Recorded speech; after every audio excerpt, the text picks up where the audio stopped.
Olá, amigos, dando continuidade aqui, voltamos para o nosso segundo bloco da nossa quarta aula e nós vamos dar continuidade à parte de convenções partidárias, tá? Nós havíamos dito no finalzinho da aula que é preciso do bloco anterior, perdão, que é preciso que exista, que se fixe um prazo razoável entre a data da convocação e a data da eleição e que em situações extremas, sempre que houver para a necessidade de um controle de razoabilidade, é possível que a Justiça Eleitoral ela verifique e apure eventual irregularidade, tá, desse ato. Mas, a rigor e em regra, em linha de princípio, tá, esse tema ele está situado no âmbito da discricionariedade partidária, não existe parâmetro legal para isso, é o partido quem vai fixar, isso se situa no espaço de autonomia partidária, aquele princípio que nós vimos que tem assento constitucional e que salvaguarda, que de certa maneira até blinda os partidos políticos, permite que ele discipline, trate e dispõe sobre determinados temas. Tá? Durante muito tempo, a autonomia partidária ela acabou se tornando quase que um dogma, um axioma inquebrantável. Então, o controle jurisdicional ele praticamente não chegava nesses assuntos, porque tudo isso era considerado matéria interna corporis, tá? Já já a gente vai ver um precedente em que o Tribunal Superior Eleitoral evoluiu num sentido muito positivo, tá? Já já a gente fala dele. Voltando para o material, tá? O quórum também se situa na autonomia partidária. A regra é a maioria absoluta, tá? Mas, naturalmente, acho que a quebra do quórum também permitiria uma intervenção judicial, beleza? A legislação ela não interdita a realização de mais de uma convenção, então é possível, como a lei não trata, é possível que o partido realize mais de uma convenção para a escolha dos seus candidatos, sem problema nenhum, tá? Até a data até a formalização do registro de candidatura, não se há de falar em candidatos, e sim em pré-candidatos ou pretensos candidatos, tá bom? Tecnicamente, você fala em pretenso candidato ou pré-candidato. A candidatura mesmo, ela só surge, a figura do candidato, ela só surge com a formalização do registro de candidatura, tá? Por fim, é preciso que seja lavrada uma ata em livro aberto, rubricado pela Justiça Eleitoral, e publicada a ata em 24 horas em qualquer meio de comunicação para dar publicidade ao que foi deliberado na ata, tá bom? Então vamos continuar, dar sequência. Vamos agora para a possibilidade de invalidação da ata, né? Nós vimos que a ata deve ser pública e a ata, meus amigos, é um instrumento a partir do qual por meio do qual, melhor dizendo, as pessoas, o mundo externo vai saber o que aconteceu ali, tá? Então, ela tem que ser o retrato fiel do que foi decidido na convenção. E o que mais a gente vê são atas fraudadas, né, na Justiça Eleitoral. Não é o que mais a gente vê, não é a regra, não. Eu estou sendo até malvado, mas existem casos, existem hipóteses em que há a fraude na ata, né? Então, o cara vai lá e registra aquilo e registra de forma fraudulenta e tal, faz conluios, conchavos, isso já aconteceu. Teve até um caso que acabou não sendo julgado, que era um caso relacionado ao município, se eu não me engano, de Belmonte, em Pernambuco, em que houve uma discussão bem interessante sobre a fraude na ata. Uma discussão processual bem bacana, só que não teve o julgamento final, então eu não vou tratar do tema. Mas nos casos em que a ata é fraudulenta. E aí eu fiz uma distinção para vocês entre vícios substanciais e vícios formais. Vamos ver no material, tá? Eu sistematizei a jurisprudência do Tribunal Superior Eleitoral para vocês e coloquei da seguinte forma: vícios substanciais são aqueles vícios mais graves, vícios de conteúdo da ata, tá? Uma vez provada a falsidade da ata e sendo essa essencial para testar a escolha do candidato em convenção, não era de se deferir o registro, pois o que é falso contamina de nulidade o ato em que se insere. Tá? Isso é uma decisão de 2001 do ministro Jaci Vieira e ficou consignado, e esse é mais ou menos o entendimento padrão do tribunal, por isso que eu peguei uma jurisprudência antiga. Tá? Se você verificar que a ata realmente ela é fraudulenta e essa fraude, em alguma maneira, ela impacta na escolha dos candidatos, aí você vai ter a nulidade da ata, porque houve um prejuízo efetivo. E aí você aplica aquele brocard francês, pas de nullité sans griffe, né? Não há nulidade sem prejuízo. Então, havendo prejuízo, você assenta a nulidade do ato. Então, essa ata, se ela for dotada, revestir-se, melhor dizendo, de um vício que macule a escolha dos candidatos em convenção, naturalmente você vai ter a nulidade dessa ata, porque ela é fraudulenta, tá?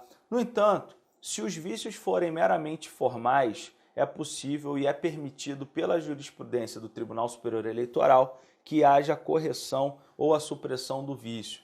Então, às vezes, não tem a rubrica da Justiça Eleitoral, né? E isso, Renatinha, é bastante verificado, é bem interessante porque isso é verificado, às vezes, à luz do caso concreto. Então, por exemplo, vem uma determinada ata, né? E não houve impugnação de nenhum filiado impugnou, e aí não houve a rubrica, é um vício meramente formal, procedimental, não houve impugnação, os próprios filiados, eles concordaram e anuíram com o resultado, com a deliberação feita em convenção, a ata está ok. Então, se não houve essa impugnação, naturalmente, você não é a Justiça Eleitoral, né?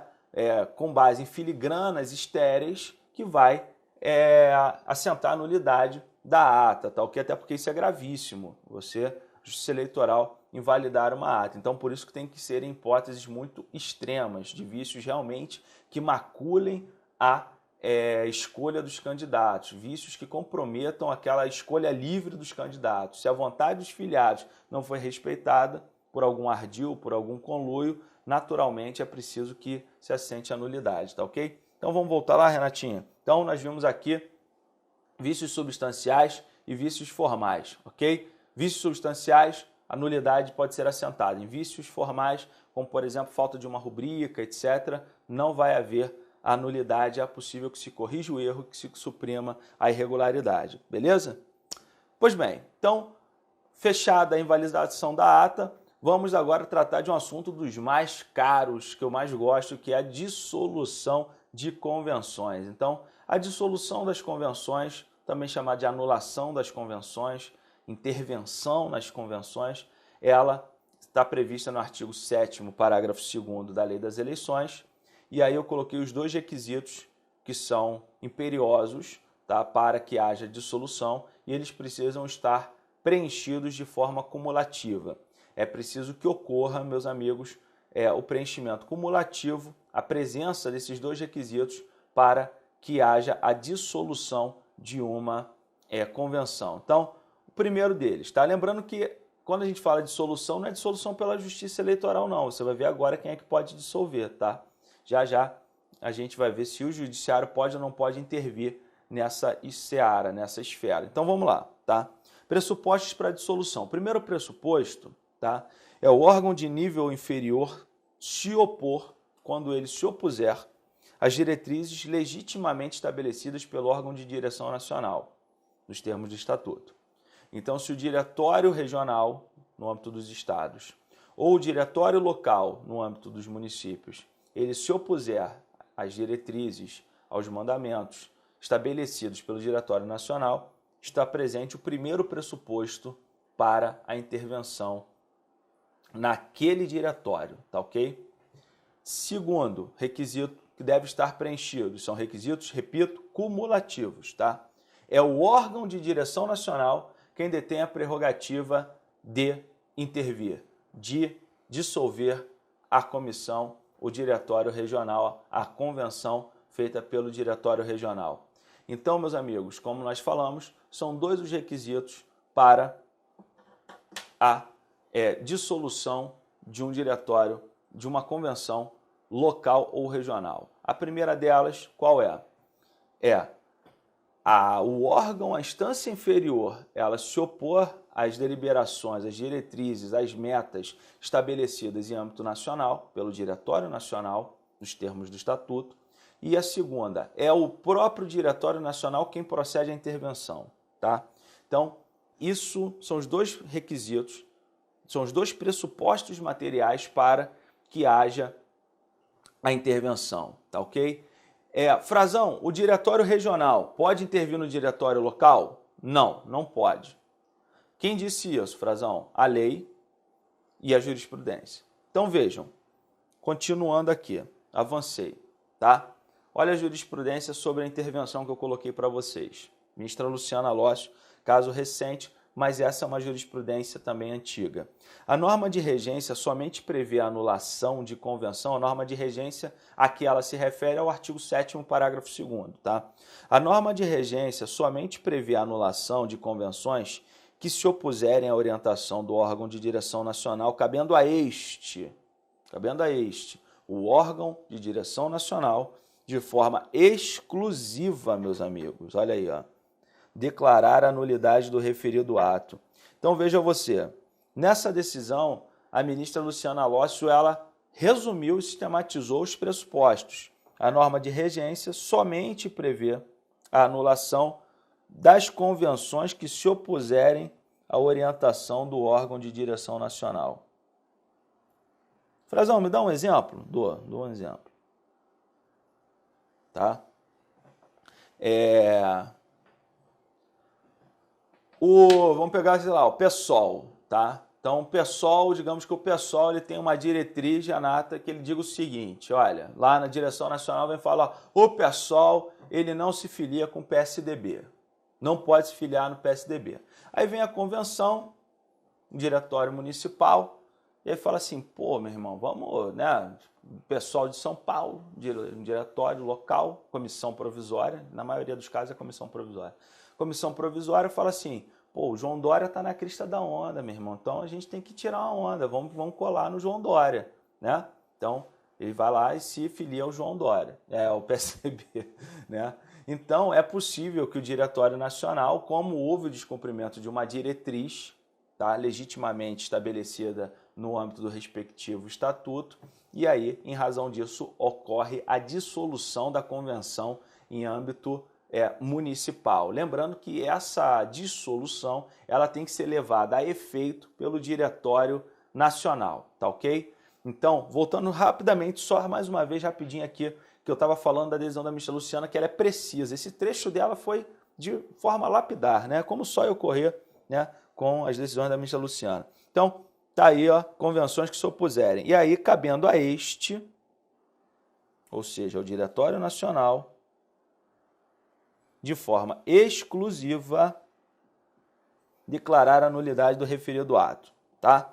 Então, como nós vimos aqui, são requisitos cumulativos e o Diretório Nacional é o único que pode fazer isso. Agora, repara o seguinte, Renatinha, olha que interessante, tá? Tem um caso que está pendente de julgamento do tribunal, e eu espero que até a gente terminar o nosso curso, o tribunal julgue, que é um caso interessante sobre isso aqui, tá? Nós vimos aqui que o Diretório Nacional, ele é o único, o Diretório Nacional ele é o único que pode intervir e dissolver uma convenção em âmbito regional e em âmbito local. Não é possível haver a dissolução do âmbito regional no âmbito local. Inclusive, você pode fazer um paralelo a contrário senso com a intervenção, lá quando você estuda intervenção com o queridíssimo Marcelo Novellino. Na intervenção é o contrário. A União não pode intervir no município. A União intervém no Estado, o Estado intervém no município. A União só pode intervir nos municípios localizados em territórios federais, como vocês bem sabem. Então aqui é um paralelo a contrário senso. Aqui é só o Diretório Nacional quem pode. Pois bem, o caso que está sub júdice é um caso interessante pelo seguinte, ainda não foi julgado, mas o caso é um recurso especial em que, se eu não me engano, é do Paraná, o estado em que ocorreu isso, não vou me lembrar as partes, mas o caso é o seguinte, o Diretório Nacional, ele delega para o Diretório Regional a prerrogativa de dissolver. Repara, a lei fala que é o Diretório Nacional que intervém. Aí o Diretório Nacional fala o seguinte, olha, eu delego para o Diretório Regional. Se o Diretório Regional perceber que há violação das minhas diretrizes, eu aceito. Então foi isso que aconteceu. O Diretório Regional, por delegação do Diretório Nacional, ele intervém na Convenção Municipal. E aí a Convenção Municipal entrou em juízo, aí teve todo aquele questionamento, aquele impasse, falou, você não pode. Isso é muito legal, foi um caso bem interessante. Frazão, você tem uma opinião formada sobre o tema? Tenho. Seguinte, primeiro ponto, a lei fala realmente que é o Diretório Nacional, ok? Isso aí é um ponto inquestionável, está na lei. Agora, é possível que no âmbito da autonomia partidária o partido delegue? A meu ver, sim. Até porque a autonomia partidária é um princípio fundamental, nós já vimos aqui. Então, até do ponto de vista da eficiência da fiscalização, notem, da eficiência da fiscalização, é necessário que haja a descentralização desse papel. Aliás, essa é uma prerrogativa inerente à federação. Tudo que é federalizado, Renatinha, a ideia é você descentralizar mesmo, inclusive os aspectos de fiscalização. Então, o Diretório Nacional ele pode delegar, a meu ver, é possível. A lei não diz que ele não pode delegar. E do ponto de vista da eficiência do cumprimento da legislação, a delegação é melhor, porque o Diretório Regional ele fica bem mais próximo, ele consegue ter contato. São 5.500 e tantos municípios no Brasil. Imagina todo o Diretório Nacional ter que fiscalizar. Então é mais fácil para o Diretório Regional fazer essa fiscalização. Agora, eu não acho que o Diretório Nacional possa delegar e não ter um controle sobre isso.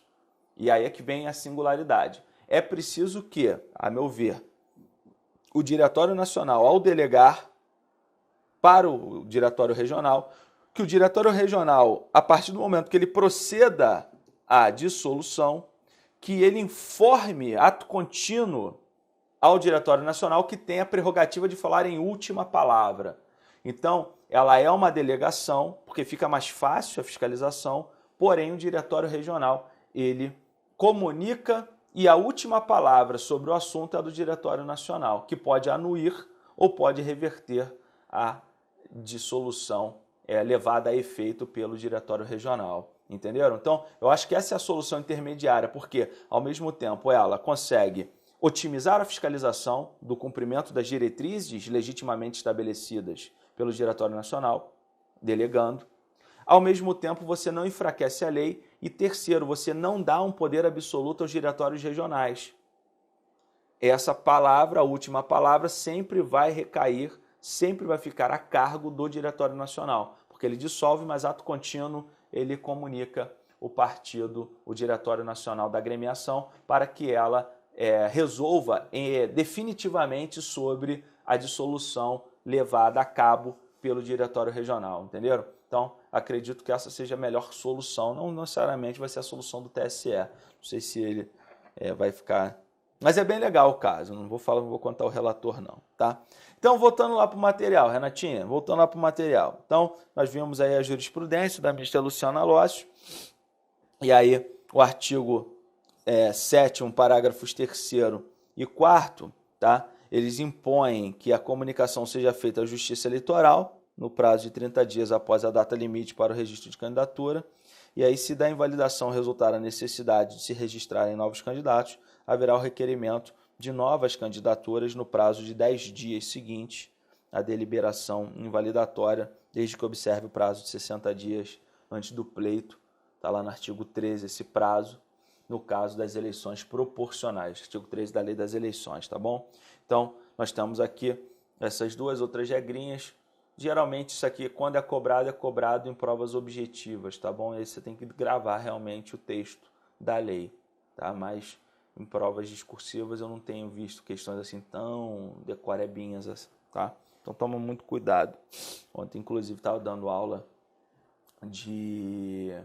na graduação, de uma graduação que eu dou aula, e aí eu acabo levando algumas questões de prova, dando aula de constitucional, e aí levei algumas questões em que se cobrava exatamente a literalidade da Lei 9868. Então, é preciso que você sempre em casa faça o exercício, volte a fazer o exercício. Ah, Frazão, já fiz todas as questões de prova do CESP, né? Faz de novo. Eu já estou decorado. Faz de novo, porque com a mesma facilidade que a gente decora, a gente acaba esquecendo. Então, é importante que você tenha a lei dominada para as provas objetivas. Às vezes você é um cara que escreve muito bem, domina tudo o arcabouço teórico, mas a tua dificuldade é na prova objetiva, né? Então, como é que eu devo fazer uma prova objetiva, Frazão? Lendo o texto da lei, sistematizando a lei e, sobretudo, fazendo questões, tá? Se você mesmo tiver com determinação e sei que você vai pegar o material e vai, você mesmo às vezes, elaborar exercícios de fixação para que você sempre volte, né, a fazer, sempre estar ali fazendo questões, porque é fazendo questão que você grava o conteúdo, tá? Então, essa questão, por exemplo, do artigo 7º, parágrafo 3º e 4º, dessa notificação à Justiça Eleitoral, ela naturalmente, ela é uma questão muito provável de ser cobrada em prova objetiva, né? Então, no artigo 3º, no parágrafo 3º, né, essas anulações de deliberações, né, dos atos decorrentes de convenções partidárias deverão ser comunicadas à Justiça Eleitoral nesse prazo de 30 dias após a data limite para o registro de candidaturas. E aí, no parágrafo 4º, vem essa previsão que, se da invalidação resultar a necessidade de haver novos registros, se formalizarem novos registros de candidatura, de novas candidaturas, esse requerimento das novas candidaturas deverá observar o prazo de 10 dias seguintes à deliberação invalidatória e é preciso que se observe o prazo de 60 dias no caso de pleitos proporcionais, tá? Eu acredito que com o encurtamento tanto das convenções quanto do período eleitoral, isso aqui deveria ser mitigado, né? Essa mini reforma eleitoral de 2015, embora ela tenha sido uma grande reforma eleitoral, e não uma mini reforma eleitoral, ela deixou alguns pontos cegos na legislação. Então, um deles foi esse aqui, tá bom? Vamos voltar aí para o material e avançar um pouquinho, Renatinha. Vamos tratar de um tema, esse aqui é um tema bem interessante, que é a competência da Justiça Eleitoral para apreciar controvérsias decorrentes de divergências internas dos partidos políticos que repercutam no processo eleitoral. E aí, já voltando ao material, vou te contar o caso, vou fazer aqui uma inversão, a gente conta mais ou menos o caso, e aí a gente volta lá e você verifica o que ficou decidido no tribunal, tá? A jurisprudência do Tribunal Superior Eleitoral, durante muito tempo, ela se consolidou no sentido de as divergências partidárias, elas se situam no âmbito do âmbito interno daquelas agremiações, ou seja, são questões interna corporis, tá? Então, são questões internas ao partido político. Essa é a regra geral. As divergências partidárias envolvendo filiados e agremiação, filiados e filiados, elas se situam no âmbito interno e são equacionadas internamente, porque isso são questões chamadas de interna corporis, e por serem interna corporis, elas são equacionadas no âmbito da autonomia partidária, aquele princípio fundamental que nós vimos, tá? A Justiça Eleitoral, ela somente intervinha quando e nas hipóteses de aquela divergência partidária, aquela divergência interna partidária repercutir no processo eleitoral. Então, somente se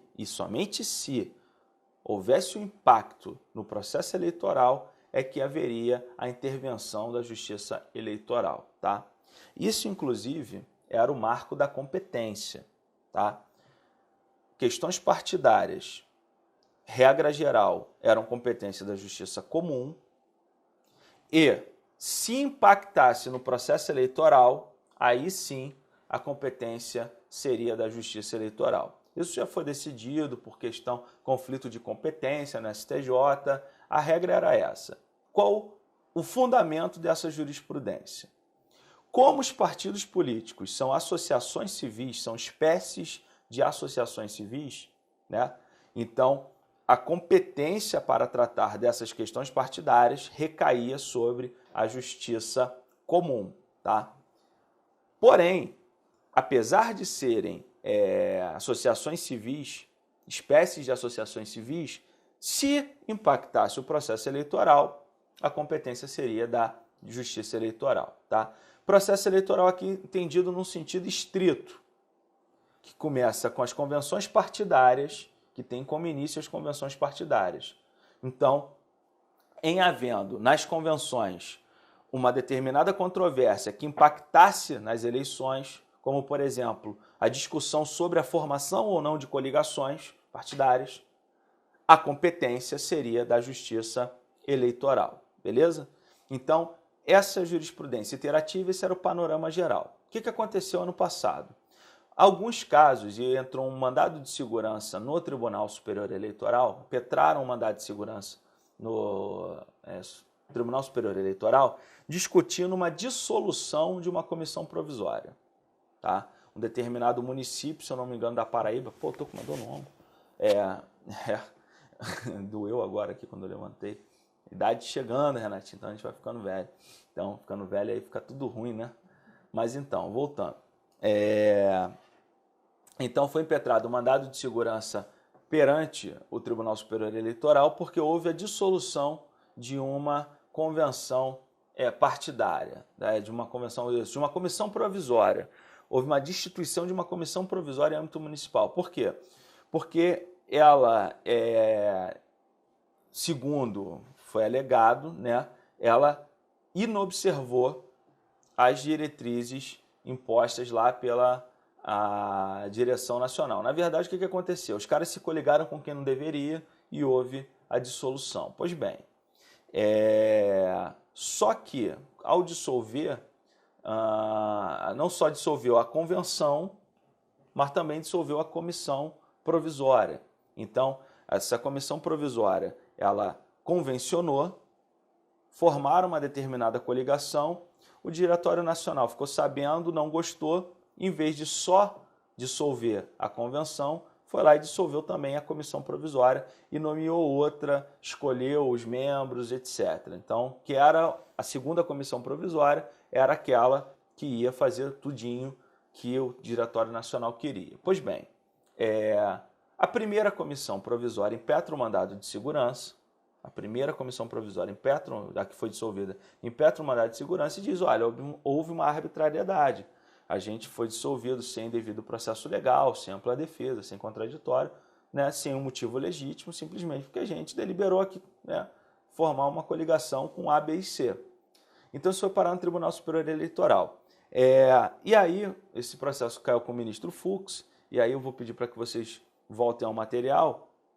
E nesse mandado de segurança, o 060-1453-16 da Paraíba, se eu não me engano, o município é Picuí, o nome ou Bicuí, acho que é Picuí o nome do município.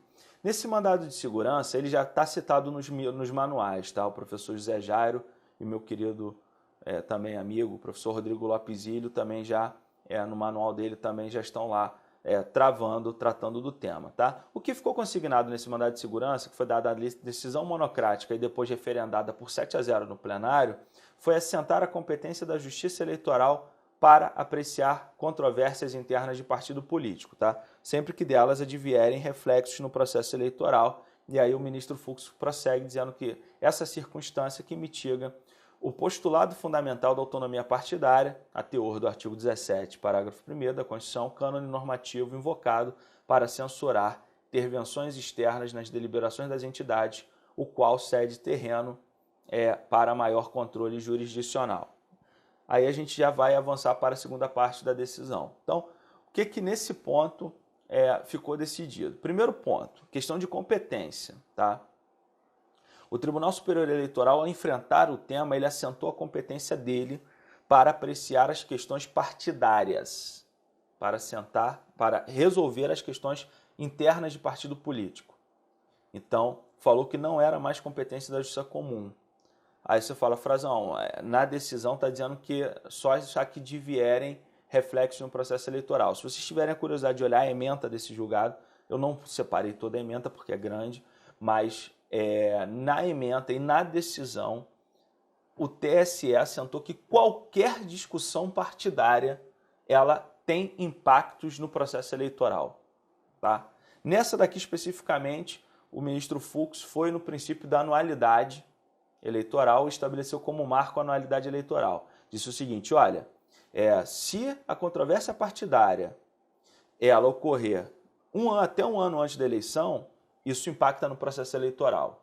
Tá? Essa foi primeiro avanço da jurisprudência do TSE.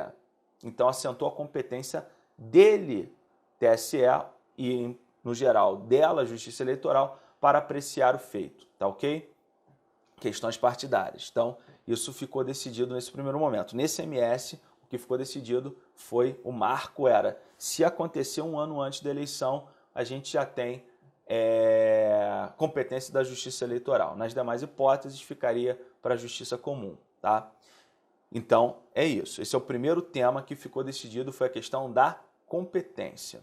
No julgamento posterior, num RESP que subiu, também de relatoria do ministro Fux, o tribunal avançou dizendo que qualquer questão partidária, qualquer conflito envolvendo divergência partidária, a competência será da Justiça Eleitoral e não da Justiça Comum, ok? Então, num caso posterior, num RESP, depois eu posso resgatar o número desse RESP para vocês, até para facilitar, posso até já depois colocar no material didático que vai para vocês. O TSE avançou e também por 7-0 disse que a competência em qualquer período, sempre que houver uma divergência partidária, interna partidária, a competência da Justiça Eleitoral, porque é presumido o impacto no processo eleitoral. Qualquer divergência partidária, há uma presunção absoluta de que isso impactará, que isso reverberará no processo eleitoral. Tudo bem? Então, isso foi o que ficou decidido. Pois bem, a primeira parte da decisão, portanto, é da competência. Isso significa que, tá? E então, esse é o passo seguinte. Se o ato reputado como ilegal for do Diretório Nacional, a competência é do TSE. Se o ato reputado como ilegal for do Diretório Regional, a competência é dos TREs.